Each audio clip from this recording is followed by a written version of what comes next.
आप सबका स्वागत करता हूं मैं आज के इंटरेस्टिंग वीडियो में।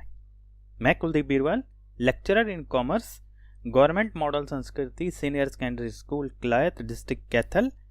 आज आपके साथ में चर्चा करने वाला हूं कक्षा 11 से 12 का सफर। आज हम चर्चा करेंगे जो हम सीख कर आए हैं और वर्तमान कक्षा में हम क्या सीखने वाले हैं। इस चर्चा को मैं 3 हिस्सों में बांट रहा हूं।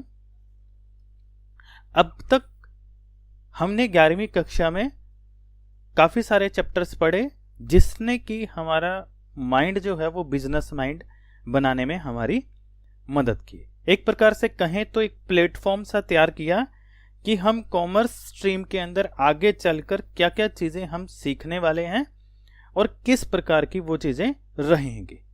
एक तरह से कहूं तो एक तरह से थ्योरेटिकल माइंड हमारा सेट कर दिया, थ्योरेटिकल चीजें हमें सिखा दी 11वीं कक्षा के व्यवसाय अध्ययन सिलेबस ने। क्या करेंगे, कैसे करेंगे, ये तो 12वीं कक्षा में हम सीखेंगे कि कैसे करेंगे, लेकिन क्या करेंगे, क्या कर सकते हैं, कौन से एलिमेंट्स कितने टाइप के हो सकते हैं, ये सारी की सारी चीजें हमने 11वीं कक्षा में सीखी।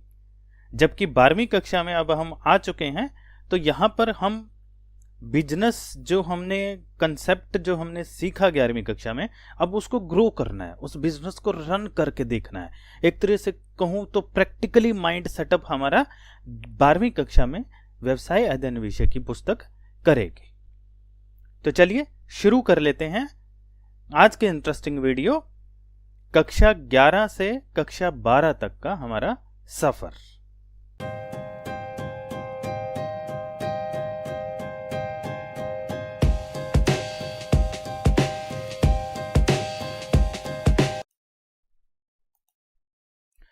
तो आज हम क्या चर्चा करेंगे, पिछली कक्षा में हम क्या सीख के आए हैं, यानी कि 11th कॉमर्स में हमने क्या सीखा, वर्तमान कक्षा में हम क्या सीखेंगे। यानी 12th क्लास में अब हम हो गए हैं तो 12th क्लास में हम क्या क्या चीजें बिजनेस स्टडी के अंदर सीखने वाले हैं और पिछली कक्षा में सीखा हुआ वर्तमान कक्षा में कैसे काम आ सकता है। तो पहला और तीसरा पॉइंट इकट्ठा चलेगा और जो दूसरे वाला पॉइंट है वो अलग से चलेगा। तो चलिए आगे बढ़ाते हैं। तो हमने पिछली कक्षा में क्या सीखा है, यूनिट वाइज चलते हैं।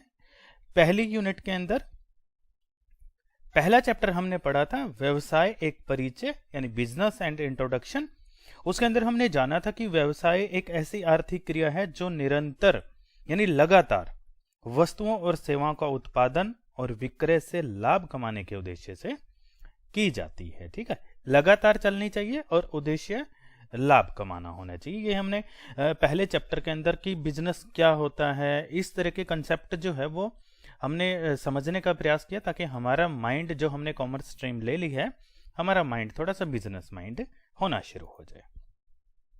फिर हमने साथ के साथ व्यवसाय वाले चैप्टर में ही उसके उद्देश्यों को भी हमने समझ लिया था। फिर उसके बाद में सेकंड चैप्टर में हम गए तो वहां पर हमने व्यवसायिक क्रियाओं का वर्गीकरण हमने किया था।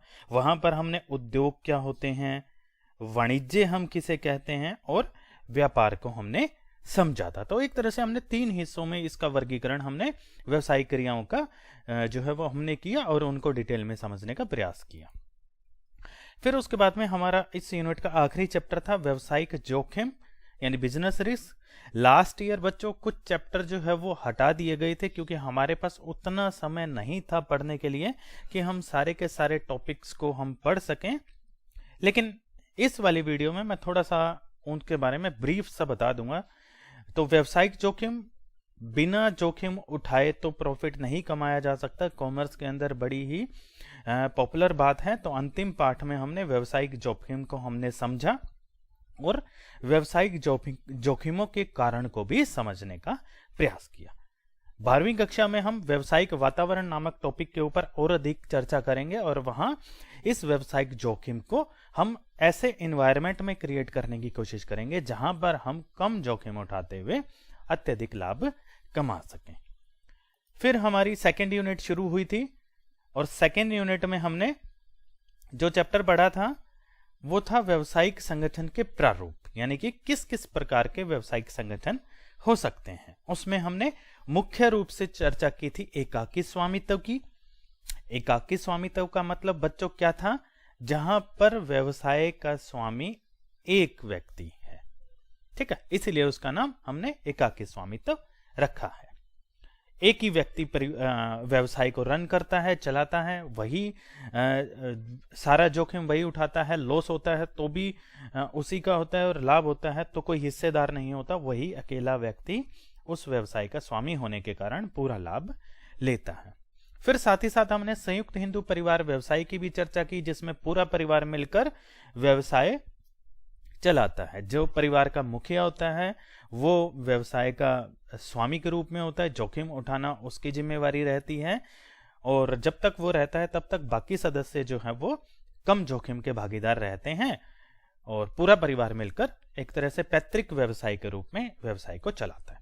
फिर साझेदारी संगठन जो है हमने पढ़ा, जिसमें 2 या 2 से अधिक व्यक्ति मिलकर लॉस, प्रॉफिट और जो रिस्क वगैरह फैक्टर हैं वो अपनी अपनी हिस्सेदारी के हिसाब से बांटने के लिए रजामंद होते हैं।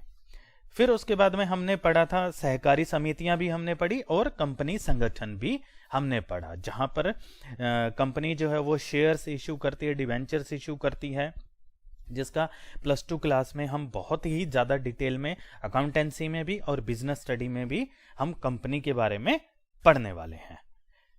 तो ये जो 5 मुख्य रूप से हमने 11th क्लास में पढ़े थे, इन सभी को बढ़िया तरीके से कुशलता पूर्वक किस प्रकार से हम जो है वो चला सकते हैं इन सभी संगठनों को, वो सारी की सारी चीजें हम 12वीं कक्षा के अंदर सीखने वाले हैं। जैसे प्लानिंग किस प्रकार से की जाती है, स्टाफ कौन सा मुझे चाहिए, भर्ती किस प्रकार से की जा सकती है, तो ये सारे के सारे जो है वो हमने इन चीजों पर जो है वो 11th क्लास में चर्चा कर ली थी। साथ ही साथ हमने निजी क्षेत्र, सार्वजनिक क्षेत्र और मिश्रित क्षेत्र भी हमने पढ़ लिया था। इसके लिए अलग से चैप्टर भी आया था हमारे पास में 11th क्लास में। फिर यूनिट दूसरे में ही दूसरा जो महत्वपूर्ण जो टॉपिक था वो था व्यावसायिक संगठनों के प्रारूप का चयन हम किस प्रकार करें। प्रारूप का चयन करते समय कुछ कंडीशंस हमने पढ़ी थी, जैसे आपको याद होगा पूंजी की आवश्यकता एक कंडीशन थी, पूंजी अधिक है तो फिर मैं अलग प्रारूप का चयन कर सकता हूं, पूंजी कम है तो मैं अलग प्रारूप का चयन कर सकता हूं। सरकारी नियंत्रण वाला एक महत्वपूर्ण पॉइंट था, और स्वामित्व वाला तो रहेगा ही। तो ये 5 जो हमने पढ़े थे, इसमें आप स्वामित्व भी समझ सकते हैं। कंपनी संगठन में तो अंशधारी कंपनी के असली मालिक होते हैं, साझेदारी संगठन में जिस साझेदार का जितना हिस्सा होता है वो उतना ही साझेदारी संगठन में लाभ का भागीदारी होता है, ठीक है। तो इस तरह की चीजें हमने पढ़ी थी। इसी पाठ में हमने व्यवसाय प्रारंभ करते समय किन किन बातों का महत्वपूर्ण रूप से ध्यान रखना चाहिए, वो सारी बातें भी हमने पढ़ी। तो बच्चों यूनिट 2 पूरा होते होते हमारा माइंड जो है वो बिजनेस माइंडेड बनना शुरू हो गया था। हमने व्यवसाय का अर्थ भी समझ लिया था, हमने व्यवसाय जोखिम को भी समझ लिया, हमने कितने कितने प्रकार के व्यवसाय शुरू किए, किस किस प्रकार से व्यवसाय शुरू किए जा सकते हैं, वो सारी चीजें भी हमने पढ़ ली थी। और ये जो व्यावसायिक संगठनों के प्रारूप हैं, इनका चयन हम किस प्रकार से करें और क्या क्या कठिनाइयां हो सकती हैं, वो सारी की सारी चीजें यूनिट 2 के खत्म होते होते हम ये सारी चीजें समझ चुके थे। 11वीं कक्षा में बच्चों ऑलमोस्ट जो है वो क्या करेंगे, क्या कर सकते हैं, या कोई भी चीज कितने टाइप की हो सकती है, इस तरह की चीजें ज्यादा हमने पढ़ी थी। बिजनेस माइंड सेटअप करने का एक उद्देश्य है, एक प्लेटफॉर्म सा तैयार करता है, थियोरेटिकल वर्क ज्यादा रहा। वहीं अगर मैं +2 की बात करें तो व्यवसाय को ऑपरेट किस प्रकार से करते हैं, यानी चलाना किस प्रकार से, मिनिमम कॉस्ट कैसे लेके आए, अच्छे ढंग से उसका मैनेज किस प्रकार से करें, एक तरह से कहें तो प्रैक्टिकली किस प्रकार से परफॉर्म करनी है, ये सारी की सारी चीजें जो हमने 11वीं कक्षा में पढ़ी हैं, या फिर कहें कि बिजनेस को ग्रो किस प्रकार से करना है, उसकी ग्रोथ किस प्रकार से हो, ये सारी की सारी चीजें 12वीं कक्षा में हम पढ़ेंगे। फिर हम यूनिट 3 की तरफ बढ़ते हैं।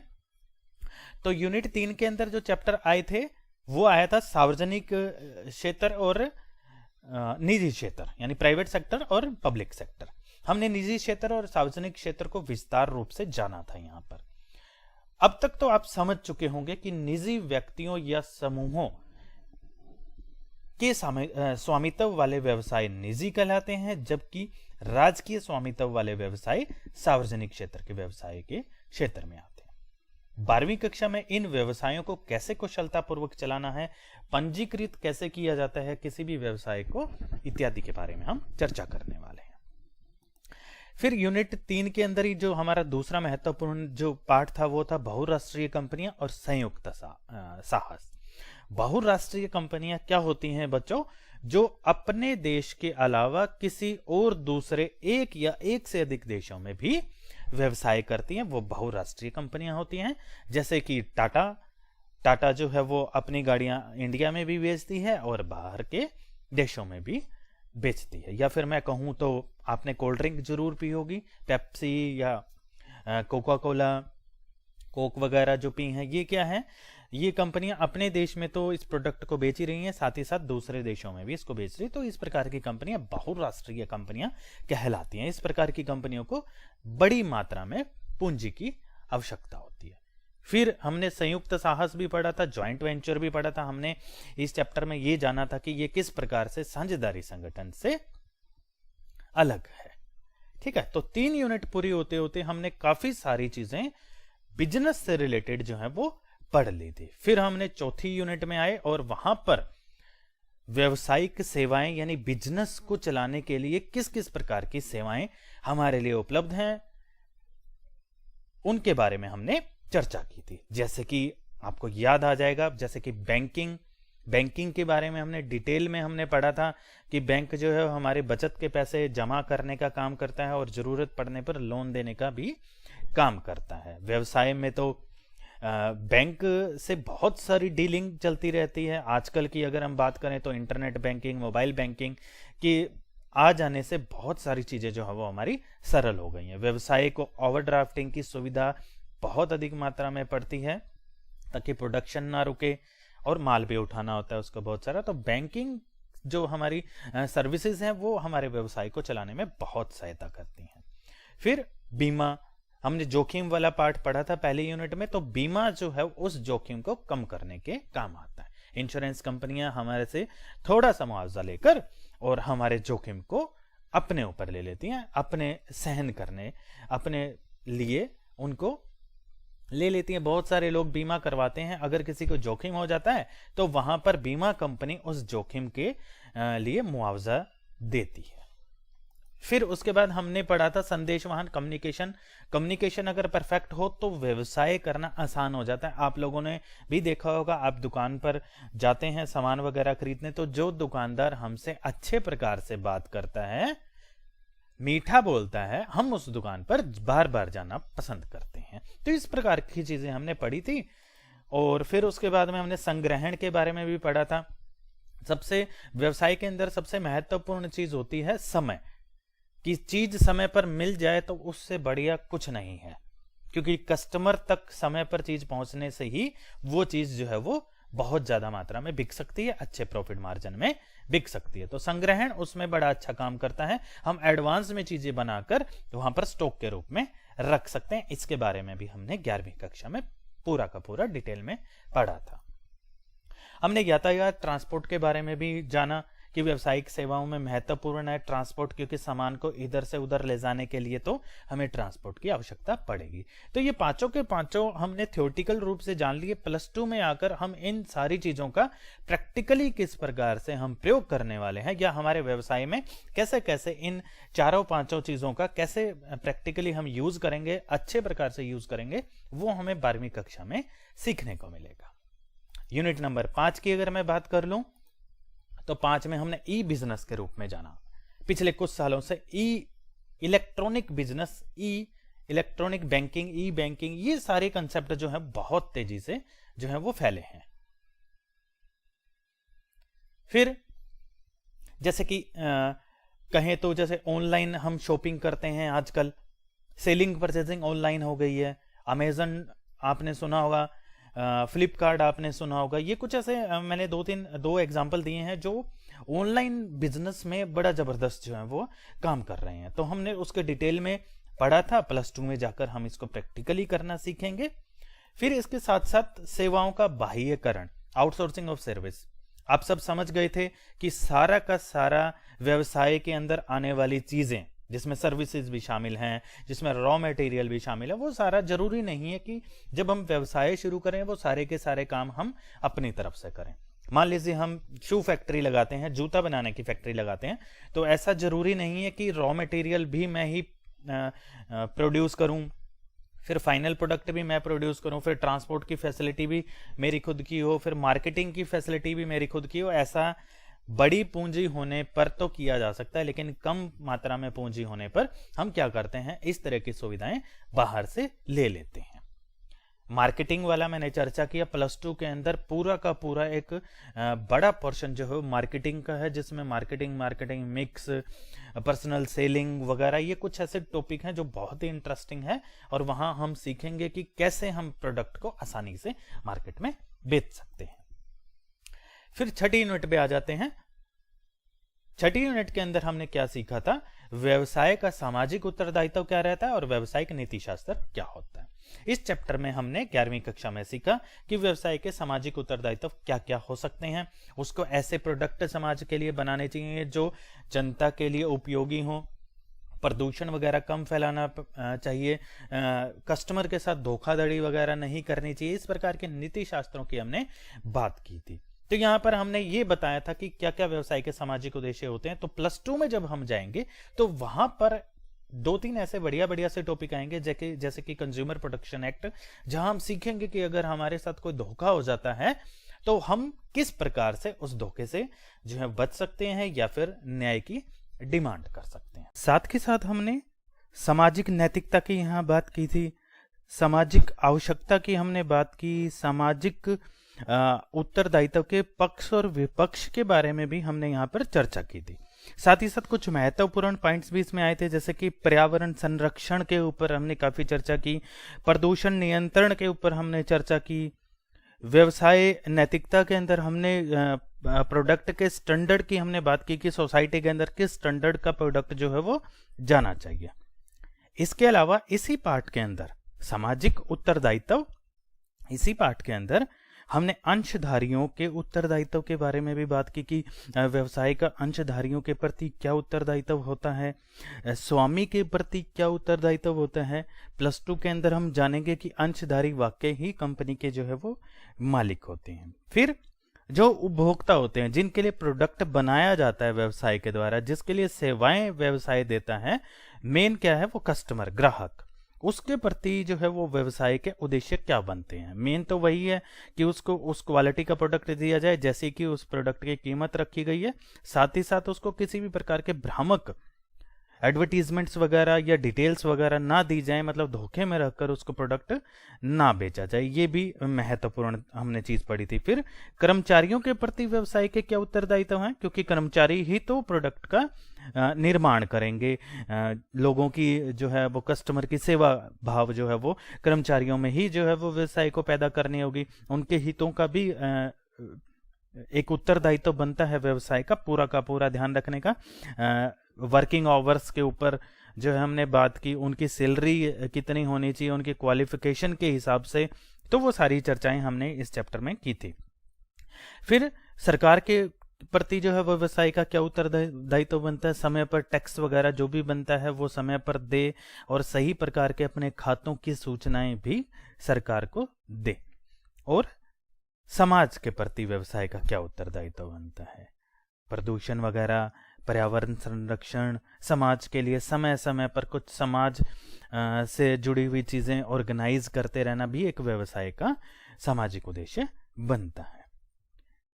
तो इस वीडियो के अंदर इतना ही शामिल करेंगे, क्योंकि मैंने पहले ही आपको बताया था कि इस पूरे के पूरे जो कंसेप्ट है 11वीं से 12वीं तक का सफर, उसमें हमने 3 हिस्सों में इसको डिवाइड किया है, जिसमें पहले हिस्से में आज आपने 11वीं कक्षा के बिजनेस स्टडीज के अंदर यूनिट 6 तक का सिलेबस के अंदर आपने क्या पढ़ा था उसके ऊपर मैंने चर्चा कर ली।